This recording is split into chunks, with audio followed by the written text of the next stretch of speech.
नमस्कार, रामगिरी। आप देख रहे हैं टीएफडी इंडिया न्यूज 24। टीएफडी इंडिया न्यूज 24 में आप सभी दर्शकों का स्वागत है। पश्चिम बंगाल के अंदर मामला फंस गया और बहुत बुरी तरह से फंसा। इसमें चुनाव आयोग भी फंस रहा है और इसमें भारतीय जनता पार्टी भी बहुत बुरी तरह से फंस रही है। और वह सारे अफसर्स, ऑब्जर्वर, रिटर्निंग ऑफिसर और सीआरपीएफ, पैरामिलिट्री फोर्स भी पूरी की पूरी संस्था फंस रही है बहुत बुरी तरह से। पश्चिम बंगाल में ममता बनर्जी ने मुख्यमंत्री पद से इस्तीफा देने से साफ इनकार कर दिया। कहा कि मैं बिल्कुल इस्तीफा नहीं दूंगी, हमारी जीत हुई है। 100 सीटों को धांधली से चुनाव आयोग ने भारतीय जनता पार्टी को चोरी करके दिया। सीधा आरोप चुनाव आयोग पर यह लगा है।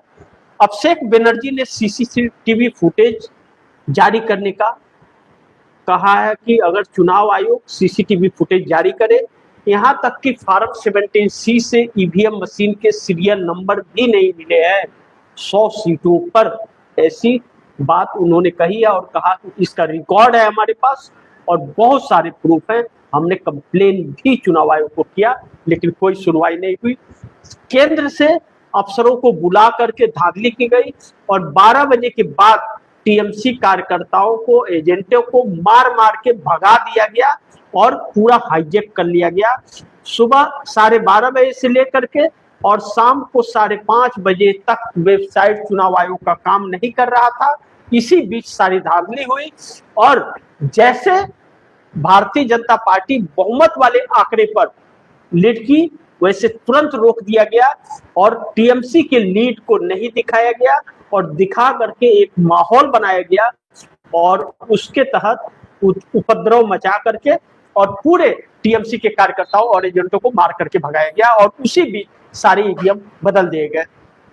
ईवीएम को लेकर के शिकायत पर बोला कि फॉर्म 17C से अभिषेक बनर्जी ने कहा कोई भी ईवीएम मैच नहीं किया।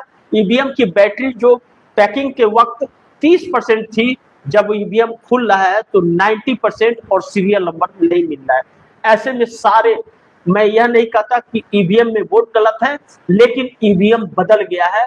जो ईवीएम में वोट पड़ा था उस ईवीएम की काउंटिंग नहीं हुई है। इसीलिए माहौल बना करके वहां पर आतंक फैलाया गया और टीएमसी के कार्यकर्ताओं को मार करके भगाया गया और जो टीएमसी के कार्यालय को जलाया गया, इसी का एक उदाहरण था कि इन सब बातों पर ध्यान न जाए। ऐसे में ममता बनर्जी ने पूरी तरह से इस्तीफा देने से इनकार कर दिया है।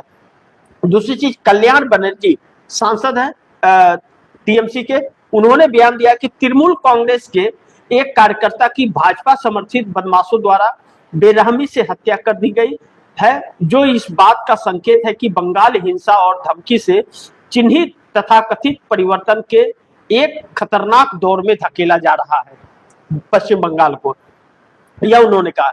लेकिन एक बड़ी महत्वपूर्ण बिंदु है कि टीएमसी को जो वोट मिले हैं पश्चिम बंगाल के अंदर 40.80% मतदान मिले हैं, प्राप्त हुआ है। 2,60,13,379 वोट टीएमसी को मिले हैं और वहीं पर भारतीय जनता पार्टी को कुल मतदान का प्रतिशत 45.84% मिला है और 2,92,24,167 वोट हासिल हुए। 2,92,24,000 और टीएमसी को 2,50,13,000। बहुत कम फर्क था भारतीय जनता पार्टी और इसमें।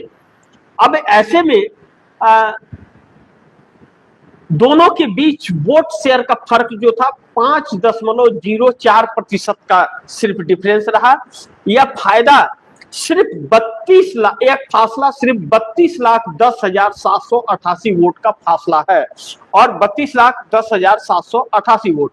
और नाम जो काटे गए हैं वोटर लिस्ट से, वह अगर रहते तो यह नौबत में आती। उसके बाद जो रेक किया गया है चुनाव को, यह बहुत सवालों के घेरे में है।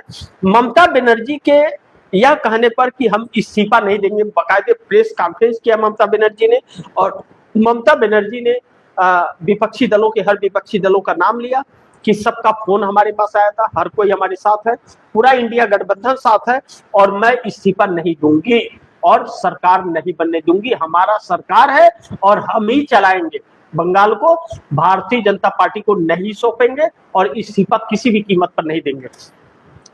अब ममता बनर्जी ने रणनीति बनाई है, कहीं ऐसा तो नहीं कि ममता बनर्जी जो लेफ्ट की सरकार जब थी और टाटा नैनो प्रोजेक्ट जो पश्चिम बंगाल में आया था और उसको प्रोजेक्ट को हटाने के लिए जो वहां पर आंदोलन छेड़ दी थी ममता बनर्जी, जिससे लेफ्ट की सरकार खत्म हो गई थी, अब ममता बनर्जी वैसा ही कुछ आंदोलन करने का संकेत दे रही हैं, जो पश्चिम बंगाल में भारतीय जनता पार्टी के लिए बहुत संकट पैदा कर सकता है। दूसरी चीज, ममता बनर्जी के इस्तीफा न देने से और जो करे अलग अलग कानूनी बातें की जा रही हैं टीवी चैनलों पर, लेकिन वो कोई आधार नहीं है।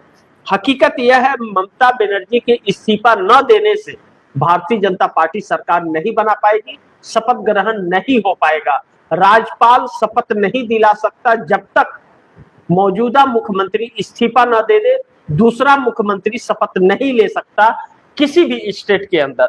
अब ऐसे में जो आरोप ममता बनर्जी लगा रही हैं या अभिषेक बनर्जी ने जो आरोप लगाया है चुनाव आयोग के ऊपर, सीधा आरोप लगाया है, चुनाव आयोग ने भारतीय जनता पार्टी के साथ मिलकर के और पूरे चुनाव को वह लूट लिया है, 100 सीटों पर भागनी हुई है। राहुल गांधी ने पश्चिम बंगाल और असम दोनों स्टेट को लेकर के 100 सीटों की जो बात की है, राहुल गांधी ने साफ आरोप लगाया है कि यह चोरी हुई है। जैसे हरियाणा में, जैसे महाराष्ट्र में, जैसे मध्य प्रदेश में चोरी की गई, बिहार में चोरी की गई, वैसे ही पश्चिम बंगाल में चोरी की गई है। और सोनिया गांधी हो या राहुल गांधी हो, ममता बनर्जी से बात की है, हम साथ हैं। ममता बनर्जी ने भी एक्सेप्ट किया, बोला है। सोनिया जी का फोन आया, राहुल जी का फोन आया, अखिलेश जी का फोन आया, हर किसी का, अखिलेश मिलने भी जा रहे हैं, हर किसी का फोन आया और साथ हर पूरा इंडिया गठबंधन मजबूती से खड़ा है। लेकिन राहुल गांधी ने एक बात कही जो बहुत फतेह की बात है, जिस पर हम लोग को चर्चा करना चाहिए। राहुल गांधी ने यह कहा कि कांग्रेस के कुछ लोग और अन्य टीम टीएमसी की हार पर खुशी मना रहे हैं, उन्हें यह बात स्पष्ट रूप से समझनी चाहिए, असम और बंगाल के जनादेश की चोरी भाजपा द्वारा भारतीय लोकतंत्र को नष्ट करने के अपने अभियान में एक बड़ा कदम है। छोटी राजनीति को एक तरफ रख दे, यह किसी एक पार्टी या दूसरी पार्टी का मामला नहीं है, यह पूरे भारत का मामला है और यहाँ पर अगर भारतीय जनता पार्टी को रोका नहीं गया तो आने वाले वक्त में बड़ी दिक्कतें होंगी। ऐसे में बड़ी महत्वपूर्ण है कि इस वक्त जो परिस्थितियां रही वह भी बड़ी भयावह रही। जिस तरह से ममता बनर्जी को भी टारगेट करके हराया गया है। ममता बनर्जी और शुभेंदु अधिकारी के बीच हार जीत का जो अंतर था, शुभेंदु अधिकारी को 73,917 वोट मिले और ममता बनर्जी को 58.812%, और यहाँ पर ममता बनर्जी के सीट पर 40,000 वोट काट दिए गए। अब ऐसे में 15,105 वोट से जीत हुई है शुभेंदु अधिकारी की। लेकिन शुभेंदु अधिकारी की कैसे जीत हो गई, जब ममता बनर्जी 15,000 वोट से आगे जा रही थी, काउंटिंग नहीं होता है, रुक जाता है और ममता बनर्जी को भी अंदर नहीं जाने दिया जाता है, एजेंट को भी नहीं, और 15,105 वोटों से शुभेंदु अधिकारी को नंदीग्राम से जीत घोषित, भवानीपुर से जीत घोषित कर दिया जाता है। भवानीपुर और नंदीग्राम दोनों जगह से जीते हैं। नंदीग्राम में पवित्र कर थे, टीएमसी के कार्यकर्ता थे और शुभेंदु अधिकारी थे। शुभेंदु अधिकारी को 1,27,301 वोट और पवित्र कर को 1,17,636 वोट मिलते हैं। 9,665 वोट के मार्जिन से शुभेंदु अधिकारी नंदीग्राम में जीत जाते हैं। यहाँ पर भी भारी मात्रा में वोट कटौती हुई है और जो वोट कटने और हारने का मार्जिन है वह वोट कटने जितना कटा है उससे बहुत कम मार्जिन से हार हुई है। इससे यह साफ पता चलता कि टारगेटेड सब कुछ था और 27 लाख लोगों को वोट नहीं देने दिया गया। अब ऐसे में भारतीय जनता पार्टी 206 सीटें ले आई और टीएमसी 81 सीटें ले आई। 2021 में भारतीय जनता पार्टी 77 सीट लाई थी और टीएमसी 15 सीट लेकर के आई थी। अंतर इस बार ममता बनर्जी 134 सीट हार गई और भारतीय जनता पार्टी 129 सीट जीत गई। ऐसे में भारतीय जनता पार्टी को 45.84% और टीएमसी को 40.48% वोट मिले, जबकि 2021 में भारतीय जनता पार्टी को 38.4% और टीएमसी को 48.5% था। 10.5% का तकरीबन अंतर था। ऐसे में बहुत महत्वपूर्ण है कि भारतीय जनता पार्टी जिन हालातों में सत्ता में आई है, जिस तरह से आई है, सीआरपीएफ या पैरामिलिट्री फोर्स, चुनाव आयोग, ईवीएम, हर चीज की हेराफेरी, अब डायरेक्ट एकदम फाइट आ गई है। जब ममता बनर्जी की यह कहने के बाद कि पूरा इंडिया गठबंधन साथ खड़ा हुआ, तो फिर ममता बनर्जी ने साफ कर दिया कि हम इस्तीफा नहीं देने वाले हैं और सरकार हमारी चलेगी, हमारी जीत हुई है, भाजपा की नहीं। अब जिस तरह से अभिषेक बनर्जी ने कहा चुनाव आयोग इसका सीसीटीवी फुटेज जारी करे और फॉर्म 17C से ईवीएम मशीन का सीरियल नंबर क्यों नहीं मिला, बैटरी क्यों नहीं मिली, 27 नंबर का जिक्र किया है अभिषेक बनर्जी ने और कहा है कि 27 नंबर, एक ही नंबर क्या, कहा कि ऐसे कई मशीनों के मैं नंबर दे सकता हूं जो हमारे पास 70C में दर्ज है, किसी भी ईवीएम नंबर की मैचिंग नहीं हुई है और ना ही बैटरी मैचिंग हुई है। बैटरी 90 से 93% वह चार्जेज बैटरी उसमें पाई गई है। ऐसे कैसे हो सकता है जिस ईवीएम में 35% बैटरी बची हो और ईवीएम स्विच ऑफ करने के बाद वह खोला जाए तो वह 90% बैटरी हो जाए। यह बात हरियाणा के अंदर कांग्रेस ने भी उठाई थी, लेकिन कोई नहीं सुना। लेकिन अब ममता बनर्जी के साथ वही राहुल गांधी ने अपने ट्वीट में कहा और ममता बनर्जी से फोन में भी उनको तसल्ली दी और साथ रहने का वादा भी किया। लेकिन जिस तरह से राहुल गांधी ने कर्नाटक की एक सीट किया था, हरियाणा का किया था, महाराष्ट्र का किया था, कोई भी इंडिया गठबंधन का साथ नहीं आया था। लेकिन राहुल गांधी ने कहा कि हम छोटी छोटी बातों को लेकर के आपस में लड़े, यह बात अच्छी नहीं है। वक्त क्या है और लोकतंत्र का गला घोटा जा रहा है। लोकतंत्र को बचाएंगे तभी तो सत्ता पाएंगे या विपक्ष में रहेंगे तभी तो चुनाव होगा। लोकतंत्र का गला घोटा जा रहा है या किसी तरह से कब्जा किया जा रहा है तंत्रों के सहारे। चुनाव आयोग, न्यायपालिका भी इसमें साथ देता हुआ नजर आ रहा है। 27 लाख लोगों को वंचित कर दिया। ऐसे में यह चुनाव रद्द होकर के दोबारा से चुनाव होगा। अब मोदी ऐसे में जीत करके भी चुनाव हार गए, जीतना मोदी के लिए कोई मतलब नहीं रहा। यानी कि अब यह मान ले कि ममता बनर्जी ने यही रवैया अपनाए रखा तो पश्चिम बंगाल में फिर से दोबारा चुनाव होगा। ममता ने इस्तीफा देने से इनकार किया है। सीसीटीवी के अंदर 100 सीट पर धांधली के एकदम बिल्कुल दावा किया है। किसने? अभिषेक बनर्जी ने। और चुनाव आयोग को चैलेंज दिया कि वह सीसीटीवी फुटेज आप जारी करो, नहीं तो हमारे पास भी बहुत सारे सबूत है, हम उसे जारी करेंगे।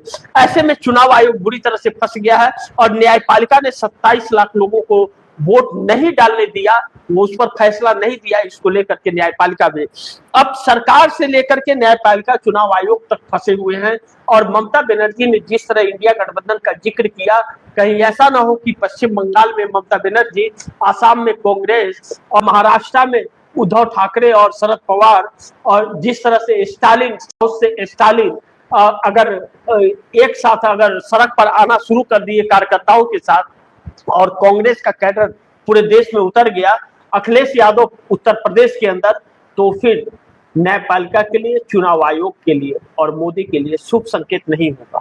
यह संकेत अच्छे नहीं है, ऐसा बिल्कुल नहीं होना चाहिए। लेकिन भारतीय जनता पार्टी के जीत का हवस और गलत इरादे इस देश को बहुत बड़े संकट में डाल रहे हैं। इस बात से हम कर सकते। आने वाला वक्त बहुत चुनौतीपूर्ण होने वाला है और इस बार लग रहा है कि इंडिया गठबंधन एक ऐसी तैयारी में है जो पूरे कार्यकर्ता के साथ सड़कों पर उतरेगा। अगर सड़कों पर उतरा तो मैंने आप दर्शकों को अभी बताया जैसा कि सिर्फ टीएमसी को जो वोट मिले हैं टोटल 2,60,13,389 वोट, 79 वोट, तो करोड़ों कार्यकर्ता कांग्रेस के भी है, करोड़ों की संख्या में समाजवादी पार्टी के पास भी, और करोड़ों की संख्या में ही शरद पवार और उद्धव ठाकरे के पास, और करोड़ों की संख्या में ही तमिलनाडु के अंदर स्टालिन के पास। जब यह जनता सड़क पर उतरेगी तो वह दृश्य सही नहीं होगा। इसलिए चुनाव आयोग को संज्ञान लेना चाहिए, दोबारा चुनाव निष्पक्ष तरीके से कराए।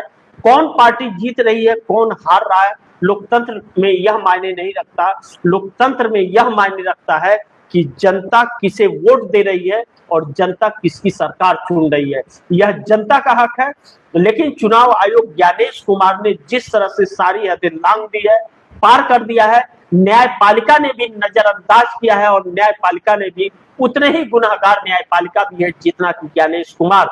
एसआईआर शुरू होते ही बिहार में जिस तरह से सुप्रीम कोर्ट में मामला गया, या ज्ञानेश कुमार की नियुक्ति वाले कानून पर जिस तरह से सुप्रीम कोर्ट में गया और सुप्रीम कोर्ट ने नजरअंदाज किया, इससे ज्ञानेश कुमार का हौसला और भी बढ़ा, जिसका जिम्मेदार न्यायपालिका है। ऐसे में ज्ञानेश कुमार ने अति कर दी है और इतनी बड़ी धांधली इस देश के लोकतंत्र में पूरे 144 करोड़ जनता के साथ धोखा है, इस बात से हम इनकार नहीं कर सकते। आने वाला वक्त इस देश भारतीय जनता पार्टी के लिए, चुनाव आयोग के लिए बड़ी मुश्किलें पैदा कर सकता है अगर ममता बनर्जी ने ऐसे ही हट करके बैठ गई कि हम इस्तीफा नहीं देंगे। और इस्तीफा नहीं देने का मतलब है सरकार शपथ नहीं ले सकती। 9 तारीख को जो शपथ लेने वाली थी भारतीय जनता पार्टी, उसने 7 तारीख का ऐलान किया कि 7 तारीख को ही शपथ लेंगे। लेकिन ममता बनर्जी जब तक इस्तीफा नहीं देगी शपथ नहीं होगा। राज्यपाल शपथ नहीं दिला सकते कानूनन और संवैधानिक तौर पर। ऐसे में भारतीय जनता पार्टी फंस गई है और पश्चिम बंगाल में दोबारा चुनाव का बिगुल बजेगा, ऐसा प्रतीक हो रहा है। बाकी आप दर्शकों की क्या राय है, लेकिन एक बात सत्य है कि मोदी चुनाव जीत करके भी हार गए हैं। मोदी की लूट खसोट जो वोटों की रही वह खुल करके देश के सामने आ गई है। मैं कल भी जब लाइव में कर रहा था, आप दर्शकों के सामने था मैं लाइव, तो मैंने एक एक चीजें बताई कैसे 12:30 बजे से लेकर के 5:30 बजे तक आप लोग कार्यक्रम में जाइए और देखिए। उसमें मैंने बार बार कहा कि चुनाव आयोग अपडेट नहीं कर रहा है, टीएमसी के बढ़त को नहीं दिखा रहा है और भारतीय जनता पार्टी के बढ़त जहां पर आई वहीं पर रोक दिया और उसी को सीटों में तब्दील कर दिया ईवीएम बदल करके। यह आरोप से भारतीय जनता पार्टी बच नहीं सकती, चाहे छत्तीसगढ़ हो, हरियाणा हो, महाराष्ट्र हो, मध्य प्रदेश हो, दिल्ली हो, चाहे बिहार हो, बंगाल हो, आसाम हो, हर राज्यों में भारतीय जनता पार्टी ने यही काम किया है और 25 सालों से वही काम वह कर रही है गुजरात में। अब फैसला देश की जनता करे कि क्या करना है। ममता बनर्जी ने तो ऐलान कर दिया है कि मैं इस्तीफा नहीं देने वाली हूं और मेरी हार नहीं, मैं जीती हूं चुनाव। 100 सीट हमारे चुनाव आयोग ने छीनी है। बाकी आप दर्शकों की क्या राय है, क्या सुझाव है, कमेंट बॉक्स में जरूर दीजिएगा। इस खबर को ज्यादा से ज्यादा शेयर कीजिए, अपने दोस्तों को भी कहिएगा आगे शेयर करें। और आपने अगर टीएफडी इंडिया न्यूज़ 24 को सब्सक्राइब नहीं किया, सब्सक्राइब कर लीजिए, अपने दोस्तों को भी कहिएगा सब्सक्राइब करें। मिलते हैं अगली खबर के साथ, तब तक के लिए नमस्कार।